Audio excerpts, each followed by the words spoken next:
সুবহানাল্লাহ 33 বার, আলহামদুলিল্লাহ 33 বার, আল্লাহু আকবার 34 বার, অথবা শেষে তিনটা 33 বার পড়ে মিলাবেন লা ইলাহা ইল্লাল্লাহ ওয়াহদা লা শারীকা লা লাহুল মুলকু ওয়া লাহুল হামদু ওয়া হুয়া আলা কুল্লি শাইইন কাদির। আরেক বর্ণনা একটু বাড়ানো হয়েছে ইউহয়ী ওয়া ইউমীত ওয়া হুয়া আলা কুল্লি শাইইন।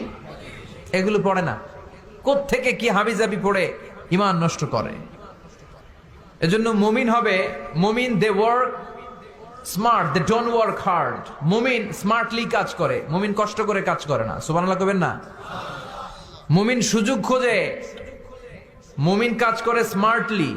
দে don't work hard, they work smart. They work smart, তারা স্মার্টলি কাজ করে। কাবা ঘরের 4টা কর্নার আছে। একটা কর্নারের নাম হচ্ছে রুকনুল হাজারিল আসওয়াদ, এটার নাম হচ্ছে ব্ল্যাক স্টোন কর্নার, যেখানে হাজরা আসওয়াদের পাথর আছে। এই পাথরটাতে চুমু দিলে জীবনের গুনাহ সব মাফ করে দেয় কে? এটা জান্নাতি পাথর। কিয়ামতের দিন এই পাথরকে আল্লাহ একটা জিহ্বা দিবে, ঠোঁট দিবে, দুটা চোখ দিবে, আর কিয়ামতের দিন আল্লাহর সামনে দাঁড়িয়ে এসে সাক্ষ্য দিবে যে আল্লাহ তোমার এই বান্দা আমার চুমু দিয়েছিল, এ দিয়েছিল, এ দিয়েছিল, এদের সবাইকে মাফ করে দাও।